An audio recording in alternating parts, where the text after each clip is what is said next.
to the 10.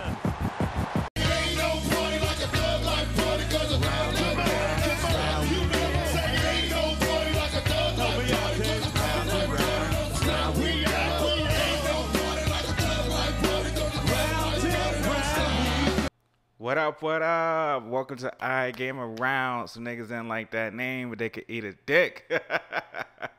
As you see on today's episode, I had mentioned it last week, and then I was like, nah, I shouldn't do it. And then I thought to myself, wait, this is my fucking show. I can do what I want. So today I'm talking about the top 5 R&B acts to me.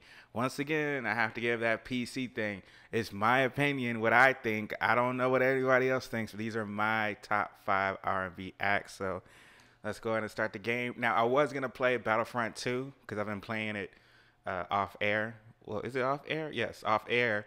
And I love it. Yo, Battlefront 2, that game is the shiznit. And why isn't it starting? Give me just a second. All right.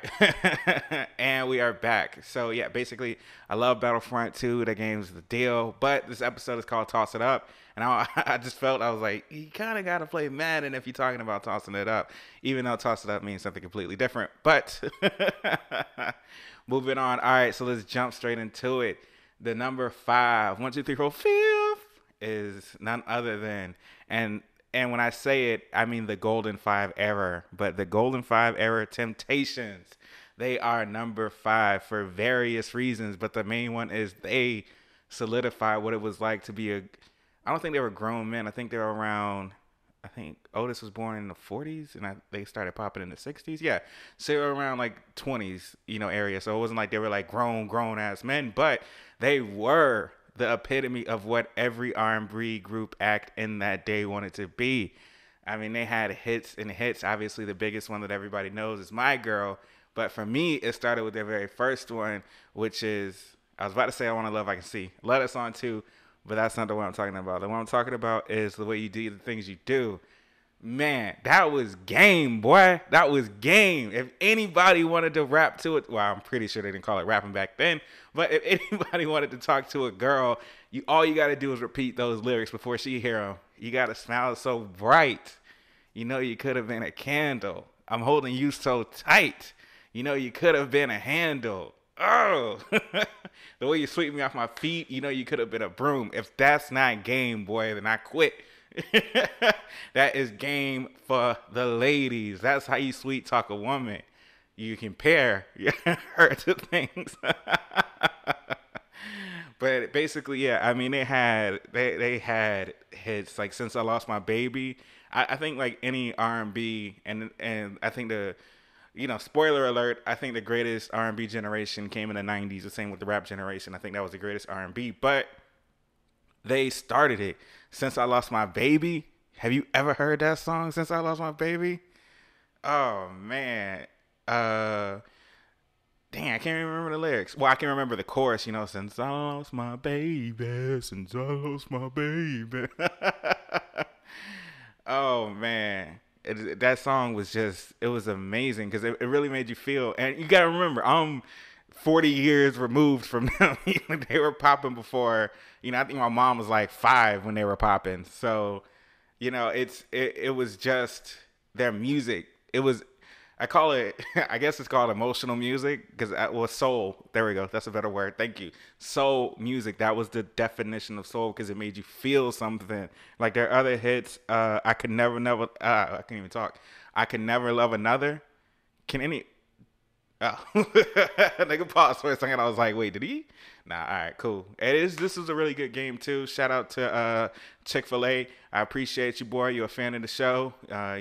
Thank you for letting me post this. The reason, like I told y'all I'm a Madden nigga, all right? I'm not NBA, I'm not 2K, so if I'm going to go play a game, it's probably going to be Madden, but I do want to try other things and do other things, but it's just for all the people that was talking shit about a nigga's skills, you feel me? Niggas was trying me saying that I was trash and Madden, so not saying that I won this game, but people were trying me, so I had to play it. All right, we're back on point because you're getting your boy off point.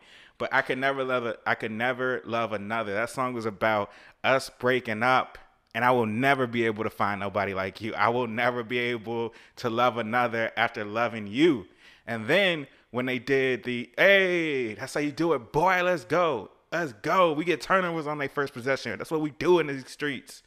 But the first, well, I don't think it was the first song, but the one that I heard with the Supremes and Temptations was "I'm Gonna Make You Love Me." That's like rape nowadays, but but back then that was a joint. I'm gonna make you love me. Ooh, yes I will.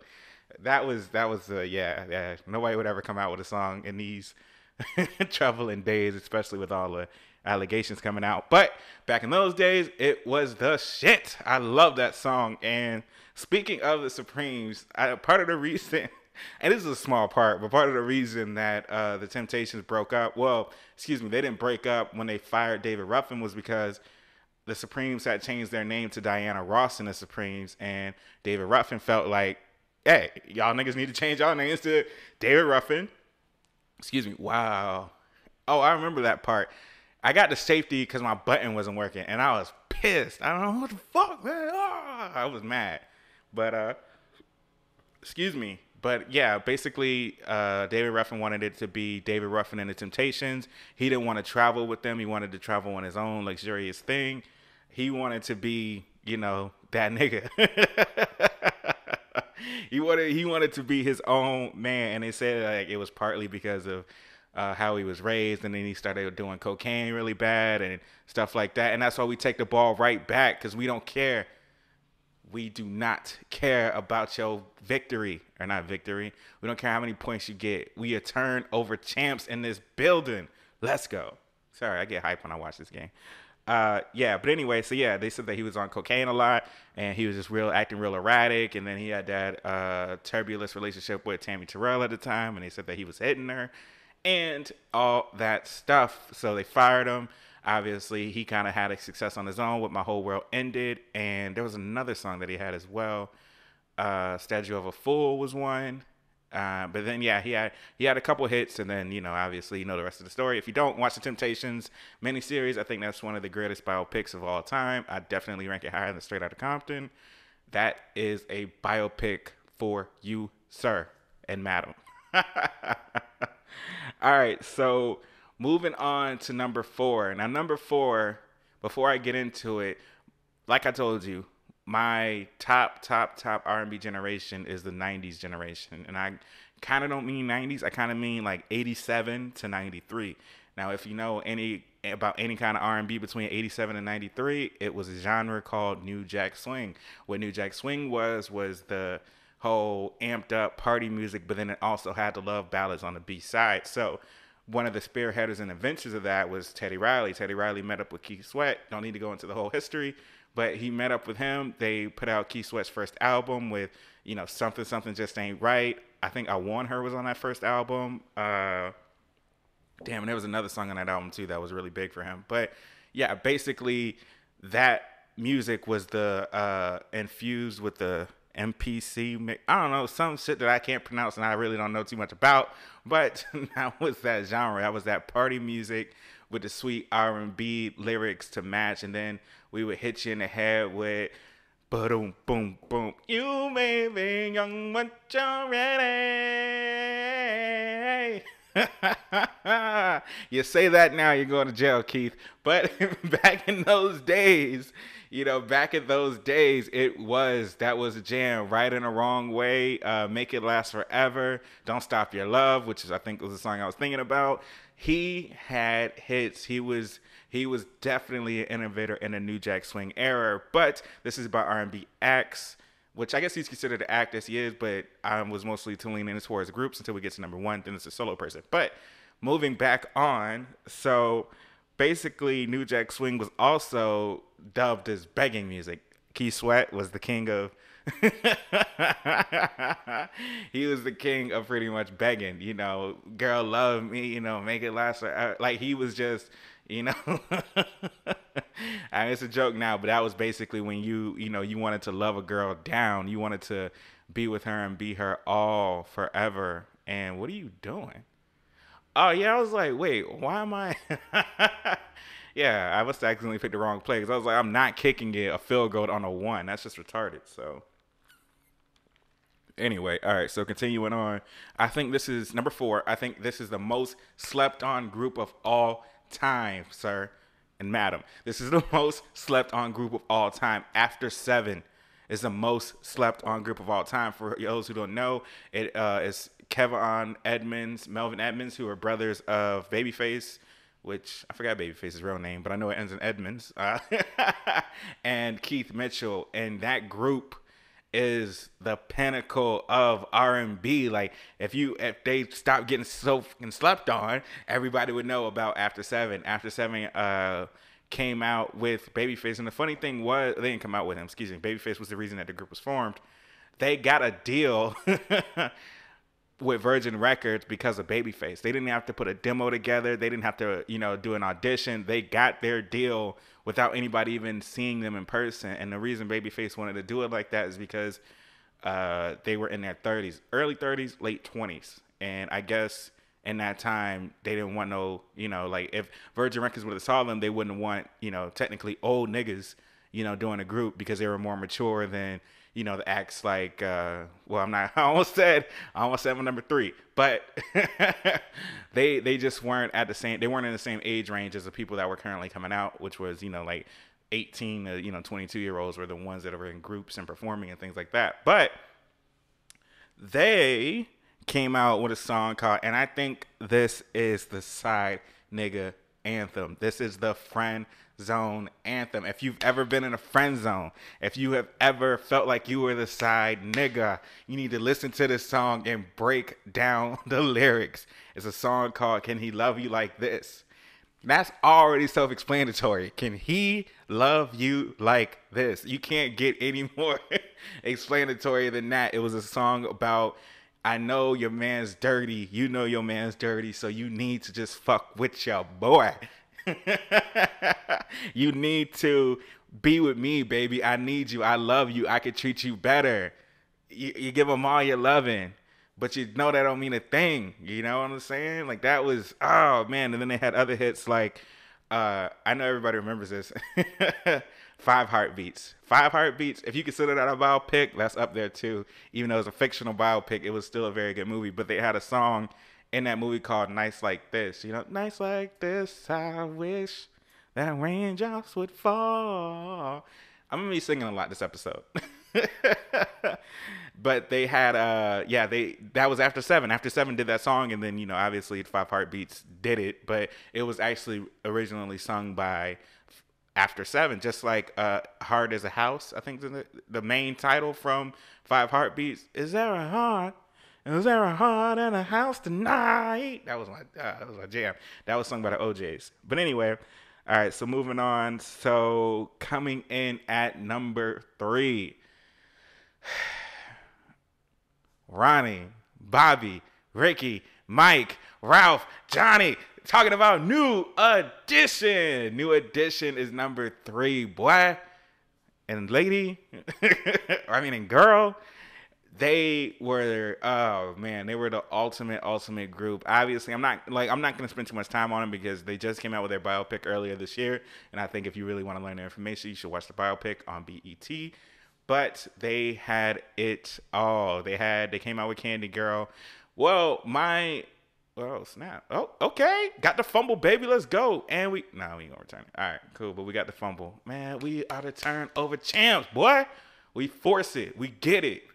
Get it on the flow. Get it on the flow. All right, but going back to New Edition, that Heartbreak album, that Heartbreak album was the best album, I think. What am I trying to say? Let me not mistake myself. That was that's definitely top 3 for me. It's greatest albums of all time. Like when it comes to R&B and rap, if I could only listen to one genre, it'd be R&B all day.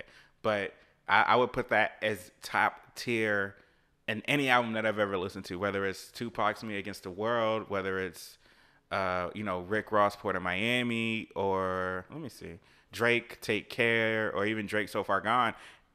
That album, Heartbreak, was one of the greatest albums I ever heard in my life. That touched the nigga. Pause. I mean, you got to think about a song like their main song, which I'll go ahead and delve into, Can You Stand the Rain?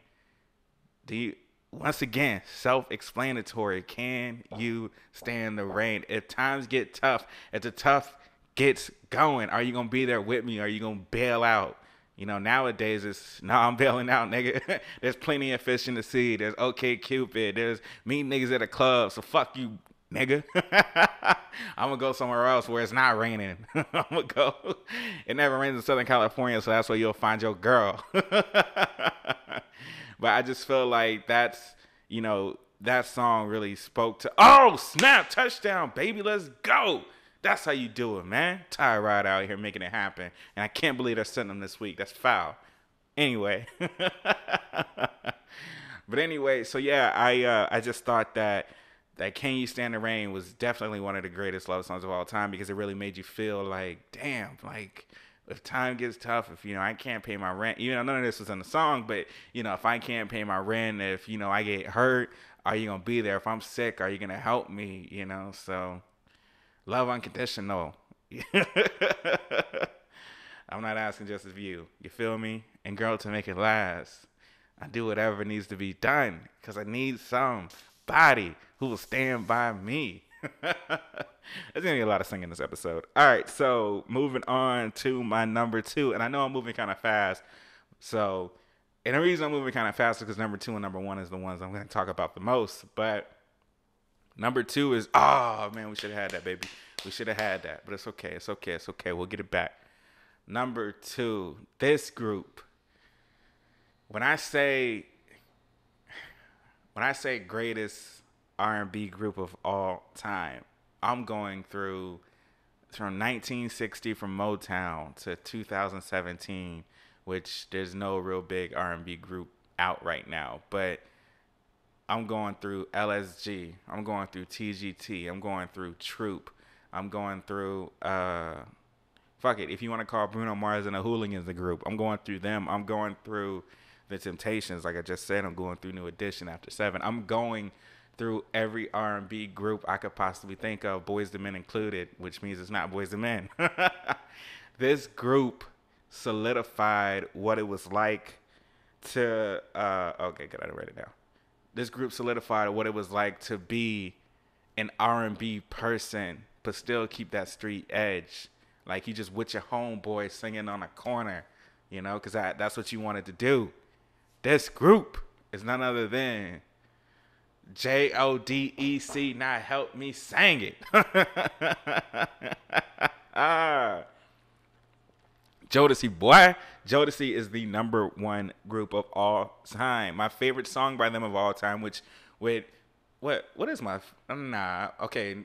Can You Stand the Rain is number 3, Stay is number 2, and then number 1 is by my number 1 person. But Stay, have you ever in your life been with a girl that you got mad at and cussed out and then wanted to apologize to her?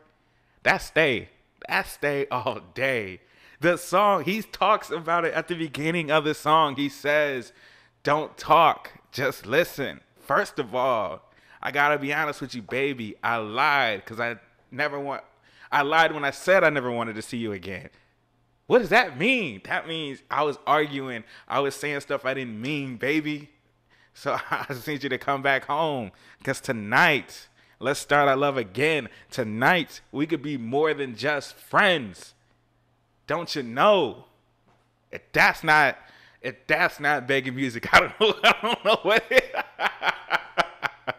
If that's not trying to tell your girl, trying to plead with your girl, I don't know what is, my G. I don't know what is, but I do know Kelvin out here catching them passes. Boy, stay up. So, and we 6 for 6 out here. Oh, I shouldn't have said that because we're going to mess up. But Jodeci, they had, and I think Puff said to, I forgot, who was he? I don't know. I watched a lot of interviews with Puff, but they asked him, you know, what was the greatest remix you think you've ever did? And he said it was the first one that he did, which was the Come and Talk to Me remix. Now, if you remember the Come and Talk to You remix, how did it start out? Oh, come and talk to me. I really want to meet you, girl. I really want to know your name.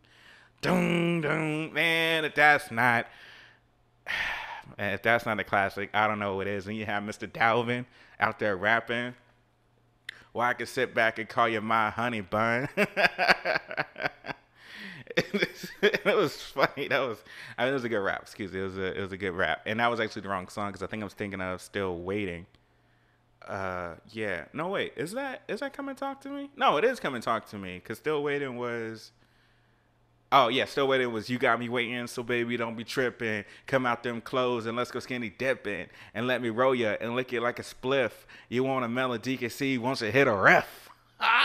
Bars for days, and I think Jodeci was that encompassing that. Yeah, we sing, but we'll still fuck you all the way up. Don't pull up on a nigga just because you think we singing sweet melodies to a girl that we won't pull a trigger. I remember when Mr. Dallas said, plus Jodeci packed more than big dicks. Pause. But that was such a good song, man. That was such a classic. I'm still waiting. Come and talk to me. Come and talk to me. Remix. Cry for you, which I was watching the Vlad TV interview with Mr. Dalvin, and he was saying, actually, Cry for You was the only song that they actually begged. And he was like, I didn't beg, KC begged. Touchdown. Excuse me, let's go, baby. Let's go. This game turned real bad for you, chick. But don't worry, man. I'm sure you'll get him on the next half. Did I miss this? See, karma's a bitch. That's what I get for laughing. But yeah, so let me see. Oh, and like I said, Mr. Dow, they've explained the story before, but I don't know if everybody heard it, so I'll just keep it brief and keep it short. Basically, Dalvin and Devontae were born in Virginia, but then moved to North Carolina, where they met Casey and JoJo. JoJo and Devontae started Jodeci. JoJo didn't want Casey in the band because Casey had already had his own thing and he was already shining. So Devontae didn't want Dalvin in the band. So then Devontae and JoJo made an agreement that if you bring your brother, I'm going to bring my brother. So then they drove up to New York and they were looking for the Bristol Hotel. Found it. Bristol Hotel was an LL Cool J reference. So they found it. Then they found Uptown and started singing for, I forgot who it was that they sung for. That nigga didn't like them. Told him to get out there. Wow. Oh, man. Y'all, you saw I got quiet for a second. I was like, what? What, sir? What? But anyway, so after that, they were leaving, and then one of Heavy D's boys, G Wiz, was like, "Was that y'all singing?" And they were like, "Yes." And then G Wiz looked out, and they put Andre Harrell, which was obviously the president at the time, put him with an intern by the name of Sean Combs. Sean Combs helped them develop their look and their sound, even though Mr. Dalvin is credited for their look. Sean Combs did help out. If you don't know who Sean Combs is, you should Google him. He's doing all right now. So, and what I also didn't know was that Mr. Dalvin produced, obviously, this is obvious, and this is the only time I'll ever say it, so this will be the only episode that you actually ever hear it from. This is a very Tupac-inspired podcast, obviously by the names, by the titles that I name each episode, by the goddamn title, which is I Game Around, is very inspired by Tupac. So one of my favorite songs by him of all time is How Do You Want It? Why is How Do You Want It his favorite? Because it features Jodeci.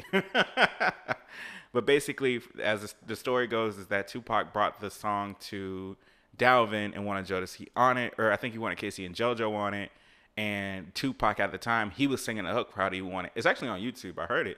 Like, he's like, how do you want it? How do you feel? And it's just like, all right, maybe that's a little weird, but all right. So then Dalvin started helping with the production side of it, and they got the beat right, and then they put Casey and JoJo, and then that's how you get the, how do you want it? Tell me. As you get all the energy and things like that. And House of Blues, that's one of my favorite performances of all time when they did How Do You Want It, which Mr. Dalvin was in attendance. And then that's also back in the days where R&B acts didn't need auto-tune or didn't need any kind of pitch correction. They went a cappella singing Freaking You, and it sounded just like, you ever went to a concert and it sounds different, or they're still singing over the song and the song's going, it's not the instrumental, it's the actual song, and they're kind of just dipping in and out of it. Back in those days, R&B groups did instrumentals and it sounded exactly like the record, like Bruno Mars does today. When you hear his live performances, you're like, oh, am I hearing the song or am I hearing him live? And that's another touchdown. Boy, Ty right out here killing the game. Let's go, boy. If you want to challenge me, catch me online. Hey, catch me outside online or inside because I need a TV to miss the field goal again. I got to stop talking shit. All right. But Jodeci was the epitome of R&B groups. I mean, Boyz II Men had success, you know, with Motown Philly, I'll Make Love to You, End of the Road. I'll Make Love to You, End of the Road, wrote by Babyface. Don't know if anybody knows that, but that's a fun fact for you. So now, no, I'm not moving to number one yet. I'll move to number one when the fourth quarter starts. But just to give a couple honorable mentions, like I said, Boyz II Men, Troop was doing his thing. Spread My Wings. Okay, let's go, baby. Turn over champs. I don't know how many times I gotta say that to y'all. Boy. But anyway, like I said, Troop was doing his thing with Spread My Wings. They had Deeper, which is the album. That was a good album too. Silk. Oh goodness. Everybody credits Silk with Freak Me, which Keith Sweat has something to do with that, but I don't remember exactly what it was. I want to say Keith Sweat wrote it. Yeah. I will say that because I remember now. Keith Sweat wrote Freak Me. And that's all Silk ever be remembered for. But Silk had hits. Lose Control. Lose Control. Listen to that song. That song is fire. Then he's had a song called You. I knew it had to be you. Okay, good catch. And then let's see who else. What else? Some good R&B. Oh, Guy. You can never, ever forget about Guy. Guy was Teddy Riley, Aaron Hall, Damian Hall. Damian Hall. I mean, Aaron Hall. Aaron Hall obviously he did the lead vocals, Teddy did the music, and Damian provided that whole, come together as a group thing. So basically, Guy had Groove Me. Guy had Piece of My Love, Teddy's Jam. What else did Guy have? There's one more song that I'm forgetting. I know they had Fantasy. What's Your Fantasy? And then they had I don't know, they had a string of hits themselves too. And then they broke up and then Teddy Riley went. Well, that's not why they broke up, but after they broke up, because Aaron went solo, Aaron had I Miss You, which is, oh man, that was a sad song. No, it was a sad song. Because I was thinking, you ever, if you're in the R&B, then there's certain songs that reminds you of a certain person, and you're just like, man, I love this song, but I hate hearing it because I'm always thinking of that person. I remember I was driving through Arizona. I remember exactly what it was. It's crazy. I was driving through Arizona, and I Miss You came on. And then he was breaking down, and he was, missing you, the way you used to hold me, missing the way you used to kiss me. Like, he was going in. I was like, I was depressed. I was, a nigga, you know what I'm saying? I was about to cry a thug tear, you feel me? A nigga was, I was sad, boy. I had to pull over for a minute and just gather my thoughts, because that song, that hits. I'm talking to you, baby. There's gonna be a lot of singing on today. But anyway, so yeah, that was. I mean, there's a whole bunch of honorable mentions when it comes from the New Jack Swing era. But we got 25 seconds, boys. Let me take a quick sip of the drink, and then I will come back with the number one. Oh man, that's good. That's good. That's. All right, we got it. All right. So anyway. So when I say, oh, you know what? Let me actually keep my stuff together. I can wait 5 seconds before I reveal it. Oh, I forgot to mention my very first concert experience. My very first concert experience was in 2011. I was 21. I didn't drink yet. What was I doing? I don't know. I was living a good life. I was doing some illegal stuff and I had some money at that time. But anyway, so I went to go see New Edition. Now, you're talking to a guy from Tampa. I don't see stars like that, or legends, or, it's not like Miami, or it's not like Atlanta or New York or something like that, where, you have people coming in and out of the city and you can see concerts very frequently. I don't have it like that. So when New Edition came, I was cool. I was like, all right, what I'm saying, I love New Edition. They coming so I can, chill and watch them. But boy, when they started to perform, when they came out, they started out with "If It Isn't Love," and I lost my mind. I turned into a 12-year-old girl. I was like, oh my god, Ricky, Ronnie, oh my god. I was so freaking. I was so freaking ecstatic. I fanned out like a mug, and I was so mesmerized because I was thinking, I was like, they're really here. Like, have you ever been to your first concert and it's somebody that you really really want to see and that you love? You get that feeling like, oh my god, they're really here. They're breathing. They're live. Oh my god, they're singing. So that's what that New Edition concert felt like. And then Johnny Gill, man, when he broke down obviously I love my, but hearing my live, John, man, whoo, Johnny, pause. I just having hot flashes over here thinking about that. Pause. So moving back on. So going to my number one, numero uno. This man is the definition of R&B. This man is the definition of, I don't even know because he's that talented. He is the king of New Jack Swing. I'm talking about bad ass Bobby Brown. And I hate when I say that and people say, oh, you mean the crackhead? No, motherfucker. I mean, New Edition couldn't even handle this nigga. Have you seen the movie? You saw him perform Mr. Telephone Man. And he actually converted that. Yo, Shine, get your shit together. So, Bobby Brown was the NWA of R&B. He was the one that basically said, you know what? I'm tired of singing these popcorn melodies, nigga. I'm tired of this shit. I want to sing about the real shit. I want to sing about making love to a woman. I want to sing about thinking about her all night long. And then that's why you got a song like Rock With You, which Rock With You is one of the most slept on songs of that whole generation. It is definitely one of the most slept on songs because Rock With You was, now that you are here with me, baby, let's do it right. And Google the rest of that because that was a song. But he had the Don't Be Cruel album. Don't ever disrespect yourself. That is the greatest R&B album to ever come out. Greatest, higher than Michael Jackson's Thriller. Yes, I said it. It is the greatest song of all. The greatest R&B album of all time. You got Don't Be Cruel. You got Roni, Rock With You. You got, what else was on that album? I'll Be Good to You. I don't know. There's a lot of songs. Every single song on that album was fire. But basically, that was the, whatever you want a New Jack Swing to eventually be, or have an album that would represent New Jack Swing as a genre. It was Don't Be Cruel. It had Every Little Step, which was the song I was thinking of. Every Little Step on one side, then Roni on the other. So I'm telling you, I love you. I want to be together, and I want us to dance all night long.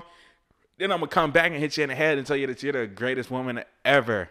You know the kind of girl that stands out in crowds. Find a tender Roni, man, a Roni, you're so right. I think I'm going to love her for the rest of my life.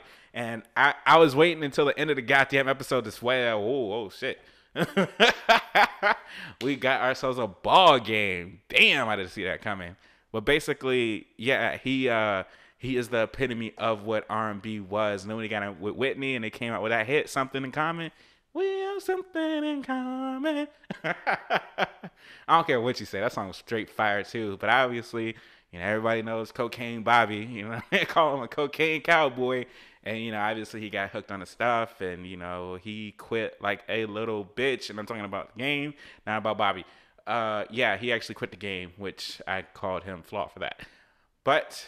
because I don't think he quit. I think that actually happened because I was like, it's still a good game. Like, you still had a chance to come back and everything like that. But, whatever. Niggas gonna do what niggas gonna do. So, but anyway, so, yeah, Bobby Brown was the representation of the New Jack Swing era. You can't mention New Jack Swing without mentioning Bobby Brown. You can't mention it without Teddy Riley.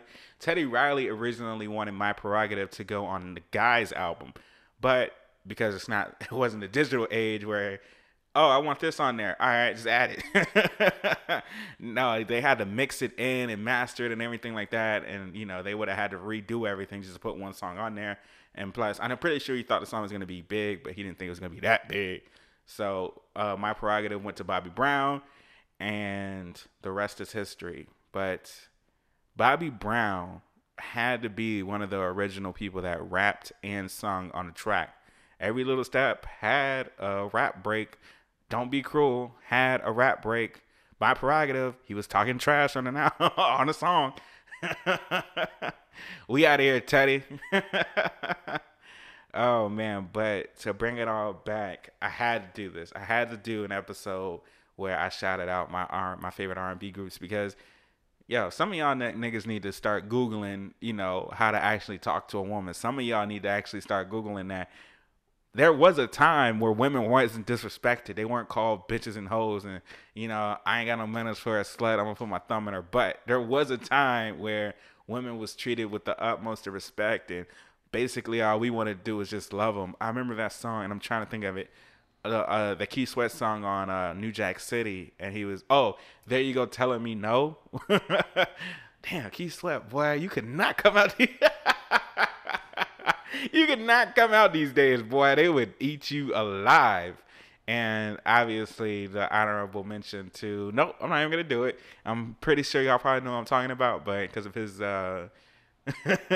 his allegations and his current legal situation and all that stuff like that, I'm cool off that tip. But I will say, Babyface, L.A. Reid, Jimmy Jam, Terry Lewis, Teddy Riley, Bernard Bell. Without those producers, I don't think New Jack Swing would have been as big as it was. But then you got a group like Jodeci who came in with their own isolated sound. Devontae Swing is one of the greatest producers of all time. And he was so great that he was able to stick to his group. He didn't go out and just start producing for everybody and giving everybody hot beats. He made everything work for his group. And then obviously he went on to discover Timbaland and Magoo and Missy Elliott and everybody like that, the whole Virginia area. So which is dope. You go back to your hometown and you help out the people local to that hometown. But I just think that R&B music will never reach that height ever again. I don't think it will ever happen like that because it's just, I don't know, maybe it's too diverse, maybe it's too hard to, keep up with singing. I don't know. I'm not a singer. I wanted to be. But I didn't have the chops. So I just think that, R&B in those days from about 87 to, I'll say 97, that 10-year run, you couldn't tell me R&B wasn't the best thing smoking. Rap, and 87 to 97, rap was huge. Rap was big. It was explosive. But when you look in the R&B aspect of it too, you can't deny that one of your mom's or whoever's favorite singers came out of that era between 87 and 97. So, just something to grow on, All right, but, I got to leave y'all with a quote. And the funny thing is I didn't even write the quote down, so give me just a second. And don't you love it how I lick your hips and glide? Kiss you soft on your stomach, push my love inside. Got you lost in a love song, stuck in the lust. Got the bedroom shaking back, bracing when we're tossing it up. You ain't got game like that, my nigga. Go Google some of these songs and get it. Until then, we'll see y'all next week. Peace.